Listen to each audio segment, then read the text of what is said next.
तो आज हम लोग बात करने वाले हैं दो बुक्स के बारे में, जिनमें से एक है get your shit together by Sarah night और दूसरी है महादेवी वर्मा की यामा।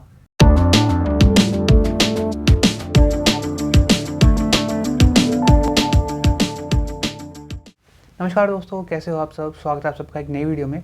और आज मैं बात करने वाला हूं उन दो बुक्स के बारे में जो मैंने इस वीक पढ़ी है। तो ये sort of weekly wrap up video भी है हमारा।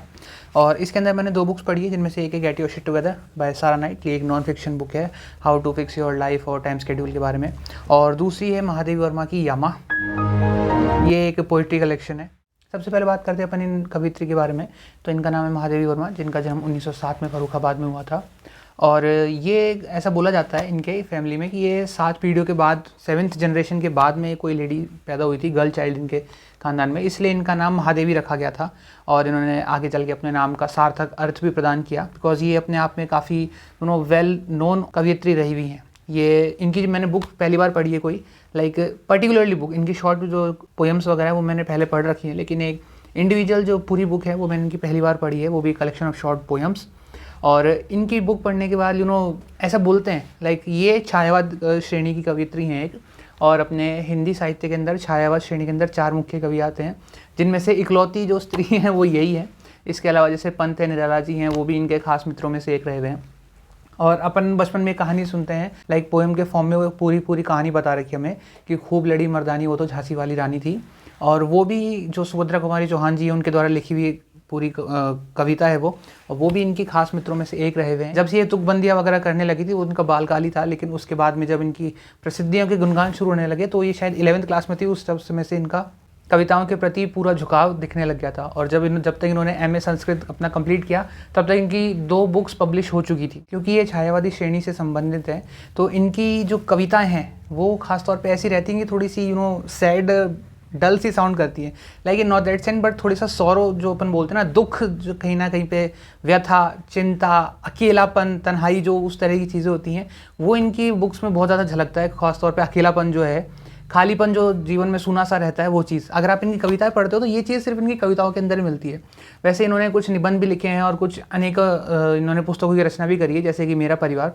अपन को परिवार सुन के लगता है कि मेरा परिवार या तो इनकी बायोग्राफी टाइप्स कुछ रही होगी, या फिर उन्होंने अपने जो फैमिली है उसका इन्होंने अपने चित्रण किया होगा उसके अंदर किताब में, लेकिन ऐसा नहीं है। इन्होंने इनके जो अपने आसपास इन्होंने अपने परिवेश का एक जो परिवार बना रखा था, लाइक जो प्रकृति की जितनी रचना है उन सभी को ये अपना परिवार का हिस्सा मानती है।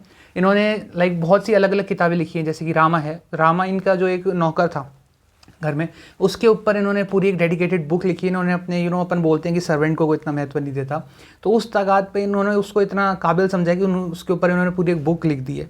उसके अलावा इन्होंने गिल्लू लिखी है। गिल्लू लाइक एक बार क्या होता है वो मैंने पढ़ी है, बहुत अच्छी है, लाइक बच्चों के लिए भी वो चीज़ सही है। तो एक तरफ जहाँ पे ये जब निबंध लिखती हैं, पाठ लिखती हैं या फिर कोई कहानी वगैरह रचती हैं, तो इनका इतना अच्छा चित्रण करती हैं चीज़ों का कि हर निर्जीव चीज़ में भी या फिर ऐसी चीज़ जिसको अपन समझ नहीं सकते उसके अंदर भी जीवांत चित्रण होता है उस चीज़ का, और उसको अपने आप से ढालती हैं, उसके साथ अपना कोरिलेशन जो है बॉन्ड वगैरह बनाती हैं और उसको अपने फैमिली मेम्बर की तरह एज अ फ्रेंड की तौर पे ट्रीट करती हैं।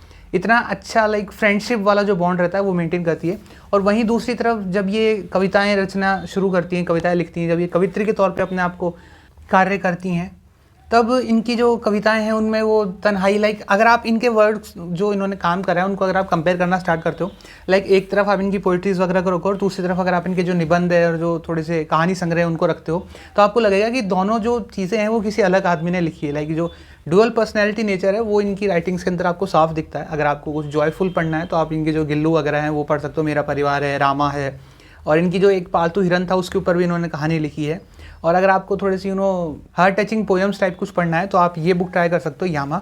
और ये अपने जो इंडियन लिटरेचर है उसके जैम इसलिए भी माने जाते हैं क्योंकि इनको पद्म विभूषण जैसे प्राइजेस मिले हैं। इवन इनफैक्ट इनकी जो बुक है यामा, और इस बुक को ज्ञानपीठ पुरस्कार भी मिला हुआ है। इतनी वेल नोन बुक है और मैं इससे बहुत लेट रूबरू हुआ, तो ये चीज़ मेरे को धीरे धीरे फील होने लगी है कि पढ़ने के लिए टाइम बहुत कम है लेकिन चीज़ें बहुत ज़्यादा है, और ये उसका मुझे एक परफेक्ट एग्जांपल लगी। कविताओं की अगर बात करें तो कविता मेरे को ऐसे कोई नहीं थी जो निराश लगी, लेकिन निराशा का भाव सब में था। मैं किसी से ऐसा नहीं हुआ कि यार मेरी एक्सपेक्टेशंस कुछ हाई थी, लेकिन सारी चीज़ें हैं, अगर आप उनको समझते हो तो और अच्छा है, लेकिन अगर आप उनके साथ तारतम्यता बना के थोड़ा सा बोलते हो लयात्मक तौर पे, तो आपको चीज़ें फील होना शुरू होती है। और धीरे धीरे अगर आप उनको 2-3 बार पढ़ते हो तो आपको कंठस्थ होनी स्टार्ट हो जाती है वो चीज़ें। इतनी प्यारी मनोरम चीज़ इन्होंने लिखी हुई है हर एक। लाइक मैं इसके अंदर लाइक अराउंड 50+ हैं, लाइक 63 कविताएँ हैं इसके अंदर, और 63 कविताओं में से एक भी ऐसी कविता नहीं थी जिसको मैं चाहता था कि और अच्छी हो सके। इन्होंने अपना श्रेष्ठतम कार्य जो बोलते हैं वो इस पुस्तक के अंदर करा है मेरे अकॉर्डिंग। खासतौर पे मुझे इस बुक ने कहीं पे भी निराश नहीं करा, लेकिन इसके अंदर जो सूनापन, अकेलेपन के भाव है वो आप बहुत अच्छे से फील कर सकते हो अगर आप इस बुक को पढ़ते हो।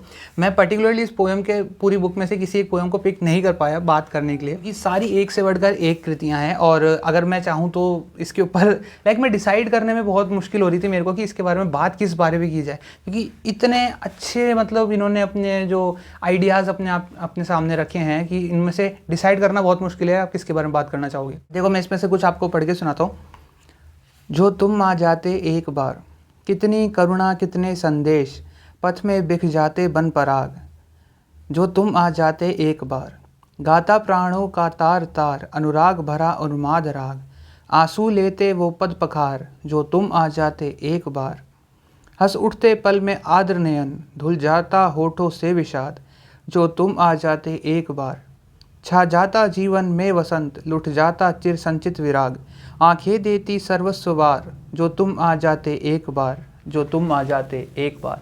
तो ये चीज़ें हैं। इसके अलावा भी बहुत सारी इसके अंदर पोएम्स हैं, लाइक 63 समथिंग है, और एक से बढ़कर एक है। आई लिटरली मैं चाहता हूँ कि यार आप इसको प्लीज़ ट्राई करो, बहुत अच्छी चीज़ है ये। आप इससे अभी तक वंचित हो तो ये हमारा भी दुर्भाग्य है कि हम लोग ऐसे इंडियन ऑथर्स को नहीं जानते हैं, पोएम्स जिन्होंने इतनी अच्छी पेन डाउन करी है, जो पोइट्रीज़ हैं बहुत अच्छी हैं, आपको इनको ज़रूर ट्राई करना चाहिए। बात करते हैं हम हमारी दूसरी बुक के बारे में, जिसका नाम है get your shit together by Sarah Knight. ये एक नॉन फिक्शन बुक है, इंग्लिश के अंदर रिटन है। इसके अंदर अराउंड 270 to 280 समथिंग पेजेस हैं।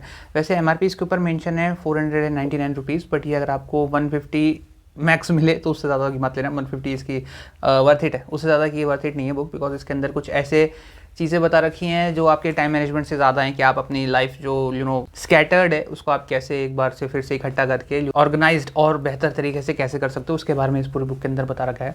और हो सकता है मे बी आप थोड़े जो टेक्स्ट स्टफ है उसके लिए ज़्यादा यूज़ काम करते हो, तो हो सकता है आपके लिए ये चीज़ थोड़ी सी ठीक हो। लेकिन इसके अंदर कुछ ऐसी हैक्स भी बता रखे हैं कि आप अपने जो इनबॉक्स है, जो मेल बॉक्स है, उसको आप कैसे ऑर्गेनाइज कर सकते हो। लेकिन यार मिडिल क्लास आदमी इतने ज़्यादा मेल्स नहीं सेंड करता है, ठीक है, अपना काम व्हाट्सअप वगैरह फिर इनसे ही चल जाता है, जो हमें चैट ग्रुप्स वगैरह होते हैं उनमें ऑफिस के, तो इनबॉक्स अपन इतना मेनली यूज़ नहीं करते, थोड़ा बहुत होता है। लेकिन इसके अंदर ऐसी चीज़ें भी बता रखी हैं कि आप इनबॉक्स को कैसे रखो और अपने जो पोस्ट ऑफिस के वर्क है उनसे कैसे डील करो। तो वो चीज़ आप अगर आप इसको रीड करते हो तो वो स्किम कर सकते हो, उसके लिए आपको इतना ज़्यादा टेंस होने की ज़रूरत नहीं है कि पूरी बुक ही आप रीड करो।